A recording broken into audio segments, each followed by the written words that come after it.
Yeah. I know that this conversation's gone so long, but if you have time, if you're open to it, would you like to go into a little bit of a discussion on evolution? I'm no evolutionary, beautiful, wonderful mind kind of guy, but I do have questions about it. Sure. I'm a little busy. It is finals week. Yes, and thank you so much for your patience, and good job, at least feeling well on your economics of immigration. Immigration. I got you. Welcome back, my brethren and sistren. It is fantastic to see you again. Hey, we are continuing with our conversation here with Trenton, and the avenue or path that we're about to head into is going to start going down the path of evolution. Let me say this at the outset. I don't think evolution is one of those hills that you have to die on, whether you're a Christian or if you're a Christian or not. It doesn't really matter if you believe in evolution or if you don't, one way or the other. I don't think it's going to be one of those things that stops you from having a relationship with God. That being said, I do think that there are some issues if you believe evolution, or at least in the macro sense, macroevolution. There are some contradictions with that mindset and how the Bible mentions God created everything. And sometimes when the opportunity presents itself, I like to just ask questions. And so this is where this is going to go. I'm just going to ask questions. Now, some people might think, hey, this is good, and it might help someone kind of begin to question, what they believe or what they've been told their entire life. And some people might say, hey, this is not fruitful, and maybe it's not worth taking conversations in this way. Completely up to you, but this is where this conversation is going, so I hope you enjoy it. And we'll kind of see where it goes, because I don't really remember. We're going to find out together. That being said, if you are liking these videos, please leave a like. All you have to do is hit that like button, and that's an awesome way for you to just kind of support me. I'm not making any money off of these videos, but it is kind of like a mental way of being supported. I know there's a group of people out there that say, hey man, thumbs up. I like these. Also, give me a comment, even a little comment that's saying, hey man, praying for you, or something like that, or praying for Trenton. Also, subscribe. That's kind of a visual show for me to say, hey man, people are getting stuff out of these videos. I hope you guys are getting stuff out of these videos. I hope they are a blessing to you, and I hope they are an encouragement and a challenge to your walk with the Lord, because we all want to be walking worthy. All right, let's end it with that. Let's get into this conversation with Trenton.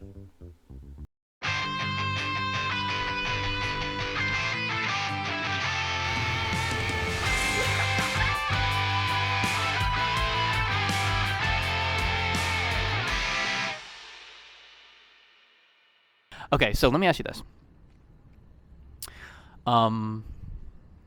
If we're talking about, evolutionary theory, and I completely agree about what's the term when, like, the finches? Darwinism.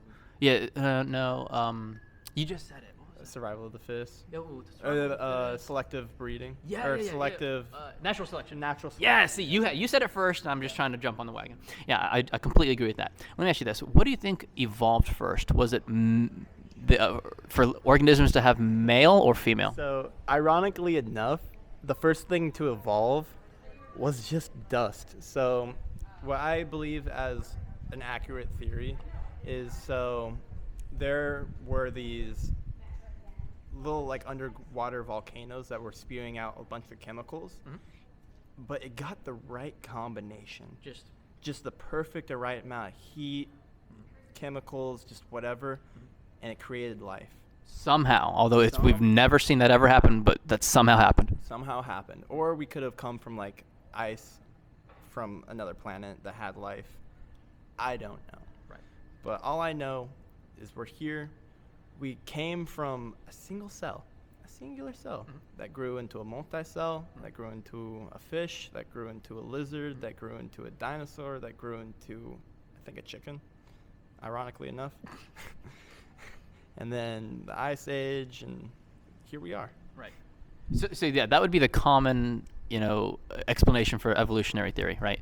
Is single-celled organisms through mutation turn into all these different creatures, whatever like that. Yeah. But if I were to try and, like, nail it down and say, I'm gonna, as someone who might be skeptical, Okay. right? How do you think, these creatures? I'm gonna completely skip, which I think was another, big problem. Like inanimate things becoming animate. Like dead things becoming alive somehow. Completely skip that one. But once organisms are around, which one evolved first? Was it males or was it females? Oh, that's a good question. Unisex. So the first creature was unisex, right? It identified as. It identified its gender was unisex. Okay, and And you can't challenge it. You yeah, can't- I'm not even gonna question it. But when they decided to stop identifying as uni and become male or female, how did that happen? I mean, logically, how would that happen? It developed, its cells developed different organelles, and those different organelles had characteristics that made it either male or female. It really has to do with, I want to say enzymes, but I know it's not enzymes. I like just using biological terms, just like enzymes, amino acids. Just say some sciencey word, and I'll make it sound Yes, really smart. exactly. No, but The chromosomes and the. yeah. Yeah. Actually, it is chromosomes, because That's how you X determine male or chromosomes female. and Y chromosomes. Yep. But so what I'm getting at is, in order for an organism to mutate and need both male and female, that would mean some organism randomly mutated, right? Because they can't control it. It's like completely random. One organism randomly mutated to somehow develop male organs, and then a completely separate organism would have to also completely randomly develop female organs, and those two completely random mutations would also have to be so close enough that they would meet up, and then start propagating those two completely random mutations at the same exact time. Does that, what do you think the statistical possibility that would ever happen is? Do you guys follow my train of thought in that idea? And I completely admit, I am not a scientist. I'm not a genius when it comes to evolution or evolutionary biology or anything like that. But just as I think about going backwards and trying to determine when organisms had male and female versions of a particular organism, how could that have evolved? Because if you think about it, the male parts require the female parts to be there in order for them to work, and vice versa. The female parts require the male parts in order for them to produce anything, in order for them to work. It's like a key and a lock. A key on its own has no purpose. A lock on its own has no purpose, but together they have a purpose. But in evolutionary thought, you would get these organs through random mutation. So somehow, some mutation within an organism that prior did not have male or female designation, it was unisex. And then it began to develop male and female organs within itself that at the moment served no purpose because it's a unisex and doesn't have male or female genders. It's just a unisex creature. But then it mutates these things, and in those random accidental mutations, these defects actually work to produce a new version of the creature somehow.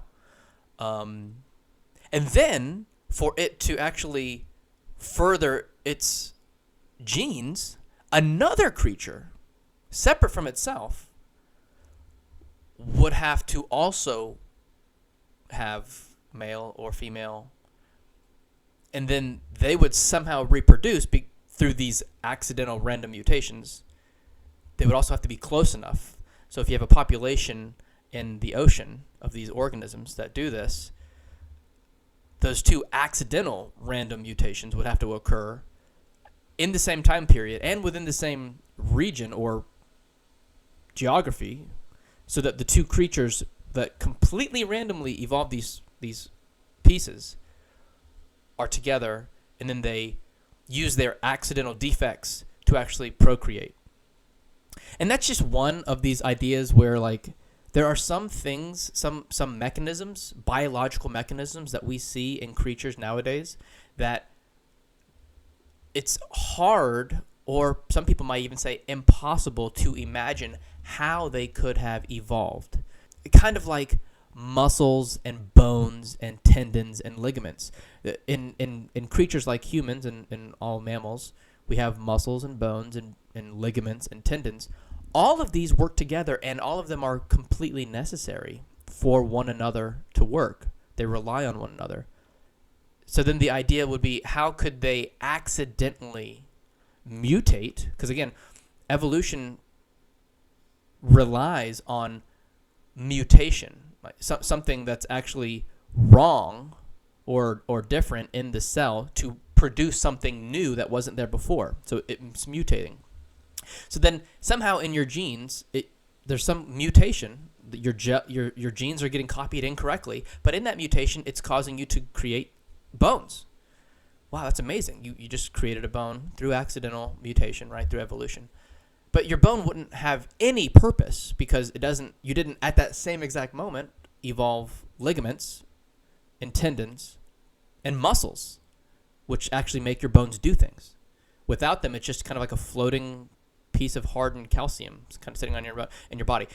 I know I've already spent way too much time on this, but that's one of those things that I like to think about when I think about evolution. Now, I'm sure there are some evolutionary biologists who could probably be like, Rick, you have an oversimplified thought process, an oversimplified understanding of how these structures are built. Although I haven't heard any compelling arguments that would kind of walk me through how these complex structures that rely on one another could have accidentally, randomly mutated over time. So if you guys know of a really good resource, please send that to me, or any videos on site. But that's where my thought process is going, and I already know this piece has already gone way too far. But hopefully this is like a little nugget that you can keep in your back pocket. Or maybe you can just think about it, you in your own kind of quiet time, your own head, start meditating on evolution and really how could certain structures like this evolved over time, bones, muscles, tendons, ligaments, all of those ligaments, all of those rely on one another. How could that have evolved one at a time in order to work? And the same thing with male and female, like those are two completely separate parts that rely on one another. How could they have accidentally arrived over time through random mutation? Just curious, and I think it's a fun conversation to have with people who perhaps have never asked that question before. Also, to that note, I'm going to put a little less than 5-minute video in from Michael Behe, who wrote a book called Darwin Devolves. And in that book, in this little less than 5-minute conversation that he has, he kind of goes into much further into this idea of what I've been talking about, where some of these structures are just too complex to arise one at a time through random accidental mutation. So check it out. I'll put it in the description below. Back to it. Well, it's very low.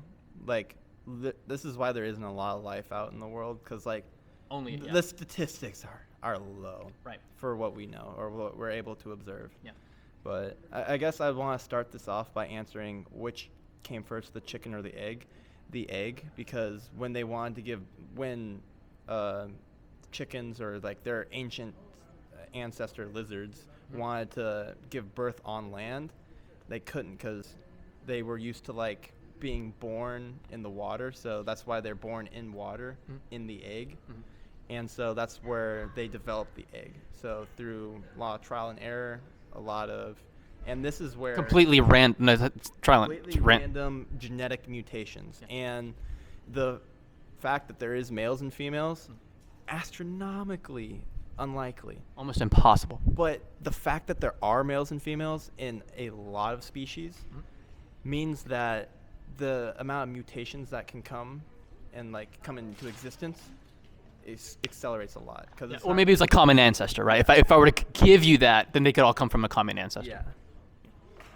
Okay. Do you think that was a tough one or no? No.